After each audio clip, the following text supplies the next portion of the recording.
Hello everyone, welcome back to our YouTube channel forward studies. I am Shanu Alawat और आज की video में हम केवीएस के कॉमन पेपर के सिलेबस को डिस्कस करने वाले हैं। इसके साथ साथ जो हमारा सब्जेक्ट कंसर्न से रिलेटेड सिलेबस है लाइब्रेरी साइंस का, जो हमें केवीएस की ऑफिशियल वेबसाइट से हमें प्रोवाइड कराया गया है, उसको भी डिस्कस करेंगे।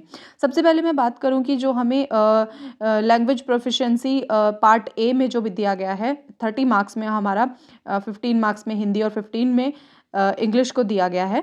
तो कि ग्रामर में जो हमारा एक बेसिक चीज़ें हैं वो सारी आएंगी। तो इस प्रीवियस ईयर क्वेश्चन पेपर को देखने के बाद और जो अभी तक जो क्वेश्चंस आए हैं उन मतलब किन किन टॉपिक से क्वेश्चंस आए हैं एग्जाम में, उनको उनका एनालिसिस करने के बाद में ये जो मैंने टॉपिक्स हैं निकाले हैं, तो आई होप कि ये आपको हेल्प करने वाले हैं, क्योंकि ये ऐसे टॉपिक हैं जो आपको मतलब बेसिक्स हैं, ये आपको आनी ही चाहिए। ठीक है, तो स्टार्ट करते हैं फर्स्ट पार्ट से। जो हमारा फर्स्ट पार्ट है जिसमें कि हमें लैंग्वेज के बारे में बताया गया है कि हमारे 15 नंबर में क्या आएगी, जनरल इंग्लिश आएगी। अब उसमें कौन कौन से ऐसे टॉपिक हैं, रीडिंग कॉम्प्रीहेंशन यानी कि जो पैराग्राफ आता है जिसमें से हमें क्वेश्चंस के आंसर फाइंड आउट करने होते हैं, नॉल। ठीक है, tenses error, subject verb agreement, noun, pronoun, adjective, preposition, conjunction, article, sporting error, fill in the blanks. अब जैसे आपको कोई भी यहाँ पे कोई सेंटेंस दे दिया, ठीक है, उसमें आपको आर्टिकल बोल सकते हैं या फिर कुछ भी ऐसे मतलब फिल करना है कि आपको वहाँ पे जो सुटेबल वर्ड है उसको फिल करें। ठीक है, वोकैबुलरी, ठीक है, वोकैबुलरी, ठीक है। इसके साथ साथ वन वर्ड सब्स्टिट्यूशन आएगा इसमें, synonyms, antonyms, spelling error, idioms and other things. ठीक है, तो इस तरह से काफ़ी सारी चीज़ें हैं जो हमें इंग्लिश ग्रामर में पढ़नी है।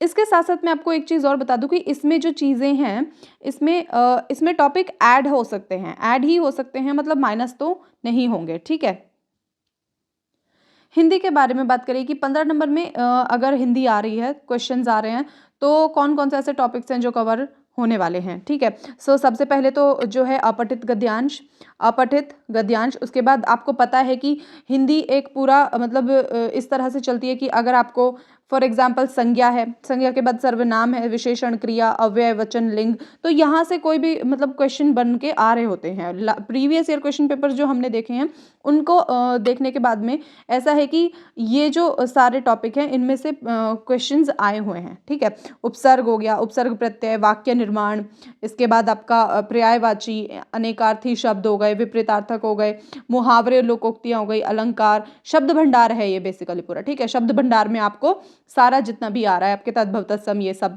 देशज विदेशज शब्द, इन सबको, समास, तत्सम, तद्भव, विराम चिन्ह, ठीक है, विराम चिन्ह में भी आपका इनका प्रयोग और पहचान करना। ठीक है, कि यहाँ पे आपको एक वाक्य दे दिया जाएगा और उसमें आपसे पूछा जाएगा कि यहाँ क्या आएगा, अल्प विराम आएगा या पूर्ण विराम आएगा, इस तरह से। ठीक है, तो ये एक सिलेबस है हिंदी के लिए, जो आप मतलब अभी से आप इनको लिख सकते हैं, बल्कि एक हार्ड कॉपी में कहूँगी कि ये सिलेबस की आप एक हार्ड कॉपी रखिए और अपनी जो तैयारी है उसको सिलेबस के अकॉर्डिंग करते हुए चलिए। तो क्या होगा उससे कि आपको एक ये पता रहेगा कि आपने क्या क्या टॉपिक्स को कवर कर लिया है। ठीक है, इसके बाद बात करें पार्ट 2 की।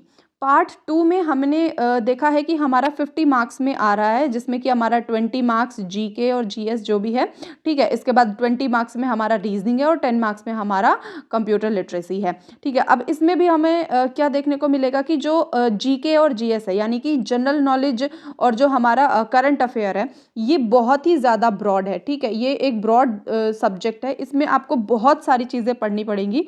जैसे कि मैं अगर बात करूं कि आपको इसमें जो करंट अफेयर्स हैं, अभी से आप जैसे फॉर्म निकला है उसके बाद की आपके जितने भी करंट अफेयर्स हैं उनको आप लगाना मतलब उनको पढ़ना शुरू कर दीजिए। न्यूज़पेपर पढ़ ली, न्यूज़पेपर से बहुत हेल्प होती है, क्योंकि करंट में जो चलता होता है वो हमें नॉलेज होती रहती है उसकी। ठीक है, इसके साथ साथ हम ये भी डिस्कस करेंगे कि हमें कौन सी मतलब किस तरह से हमें प्रिपरेशन करनी चाहिए, लेकिन इसके लिए हम नेक्स्ट वीडियो में बात करेंगे। अभी सिर्फ हम सिलेबस के बारे में बात करने वाले हैं। ठीक है, तो इसमें जो हमारी चीज़ें हैं वो हैं महत्वपूर्ण दिन। ठीक है, अब आप इंग्लिश मीडियम वाले बच्चे बोलेंगे कि यहाँ पे हिंदी में है और इंग्लिश में नहीं है, तो मैं आपको बता दूं कि नेक्स्ट वाला जो पेज है उसमें आपको इंग्लिश में भी दिया है। ये सारा आपको इंग्लिश में दिया है और यहाँ पे जो है आपका ये हिंदी में है, ठीक है। तो कोई भी चिंता करने वाली बात नहीं है। जिसको जिस भी लैंग्वेज में बेटर महसूस होता है, कि जिसको ज़्यादा समझ में, जिसकी पकड़ जिस भाषा पे ज़्यादा है, उसी के को इस्तेमाल करके आप अपने सिलेबस से प्रिपेयर करें। इसके साथ साथ मैं बात करूँ, इसमें आपको पढ़ना पड़ेगा ज्योग्राफी, ठीक है। ज्योग्राफी मतलब आपको एनसीईआरटी, अगर मैं बोलूँ कि एनसीईआरटी बहुत हेल्प करती है, ठीक है। अगर आप पढ़ चुके हैं तो आपको पता होगा कि कोई भी जो भी आपका कॉम्पिटिटिव एग्जाम होता है उसमें आपको एनसीईआरटी बहुत हेल्प करती है, ठीक है। तो ज्योग्राफी, सिविक्स और हिस्ट्री, ठीक है। हिस्ट्री में आपका ये पूरा प्राचीन, मध्यकालीन और आधुनिक, यहाँ से मतलब बहुत ज़्यादा मैं ये कहूँगी कि आपको इनकी नॉलेज होनी चाहिए, क्योंकि यहाँ से प्रश्न आते हैं, ठीक है। क्वेश्चंस यहाँ से बन रहे होते हैं। इसके बाद यहाँ पे आपका जो कॉन्स्टिट्यूशन है आपको उसको पढ़ना है, ठीक है। उसके बाद आप कोई भी जो इम्पोर्टेंट बुक्स हैं या उनके जो लेखक हैं, ऑथर्स हैं, उनके बारे में पढ़ना है, ठीक है। स्पोर्ट्स से रिलेटेड जो इम्पोर्टेंट इवेंट्स हुए हैं या कौन कौन सी डेट्स ऐसी हैं जो आपको याद रखने की ज़रूरत है स्पोर्ट्स से रिलेटेड, तो ये सब चीज़ें हम इसमें पढ़ने वाले हैं। Important Indian national movements, important awards and honours, international and national, मतलब ये सारे जो भी इम्पॉर्टेंट चीज़ें हैं हमें उनको ध्यान में रखना है, क्योंकि जनरल नॉलेज हमारी इसी को इंक्लूड करती है, ठीक है। जैसे अभी करंट अफेयर है तो उसमें भी आपका, जैसे अब यहाँ पे हमने लिखा है कि budget and 5 year plans current affair, मतलब इनसे रिलेटेड जो भी आपका करंट अफेयर में क्वेश्चन बनता होगा, ठीक है। तो इंडियन इकोनॉमी हो गया, कैपिटल्स ऑफ इंडिया हो गया, इनमें से आधी चीज़ें जो हैं वो आपकी नॉलेज में ऑलरेडी हैं। आपको बस क्या करना है, खुद के जो माइंड में चीज़ें हैं उनको बस एक बार रिविजन में लाना है, ठीक है।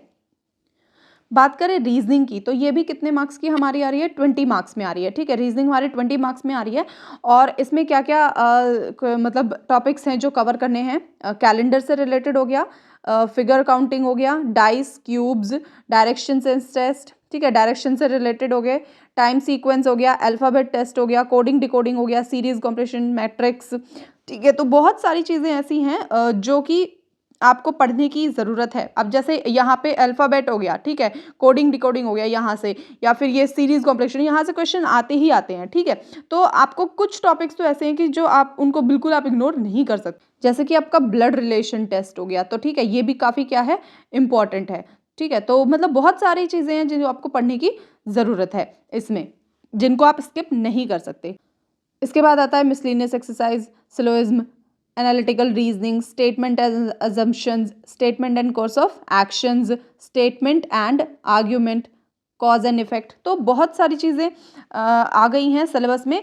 और मैं अगर ये कहूँ कि ये रीजनिंग का एक ऐसा सिलेबस है जो कि किसी भी एग्ज़ाम में आता है, ठीक है।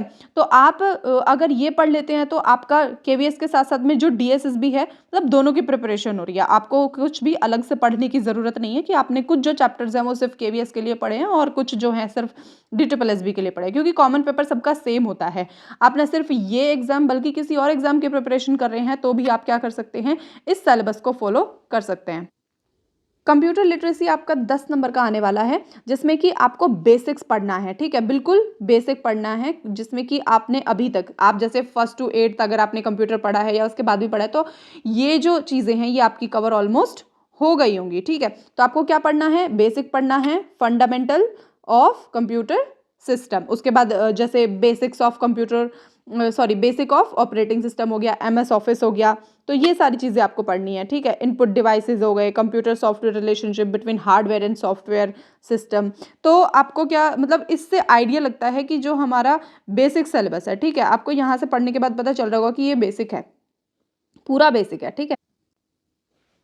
हिंदी मीडियम वाले बच्चे यहाँ से इस सिलेबस को देख सकते हैं, जो कि हिंदी में आपके लिए अलग से लिखा है, क्योंकि बहुत सारे मैसेज थे कि हिंदी में भी आप कमेंट्स में आप बोल रहे थे, ठीक है, कि हिंदी में भी हमें क्वेश्चंस चाहिए या फिर सिलेबस को हिंदी में बताइए, डिटेल सिलेबस बताइए।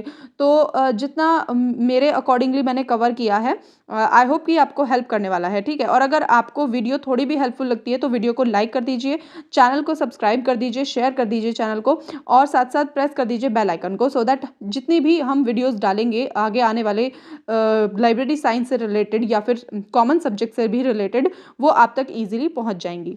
यहाँ हमने बात करी है कि जो हमें लाइब्रेरी साइंस के लिए हमारा जो कॉमन पेपर है, ठीक है, कॉमन पेपर है, उसके लिए हमें क्या सिलेबस को फॉलो करना है, ठीक है। तो इस सिलेबस को आप आराम से फॉलो करिए, आराम से फॉलो करके एक एक टॉपिक को कवर कीजिए, अपने नोट्स बनाइए, अपने खुद के नोट्स बनाइए, लिख के नोट्स बनाइए, सो दैट जो आप लिखते हैं, ठीक है, लिखने से हमारी जो मेमोरी में चीज़ें स्टोर होती हैं वो लॉन्ग लास्टिंग रहती हैं। तो आप अपने नोट्स को खुद बनाइए, बेशक आप किसी से पढ़ रहे हैं तो भी आप उसको खुद, उनसे पढ़ने के बाद खुद से उन नोट्स को बनाइए अपनी लैंग्वेज में, क्योंकि जो अपनी लैंग्वेज में आपने पढ़ा है आप उसको अगर वापस रिविजन करेंगे तो उससे बेस्ट आपके लिए कुछ नहीं रहेगा, ठीक है। तो हाँ, इस वीडियो में हम सिर्फ इतना ही डिस्कस करने वाले हैं। नेक्स्ट वीडियो जो है वो लाइब्रेरी साइंस के सिलेबस को डिस्कस करेंगे। Stay tune for more videos and thank you.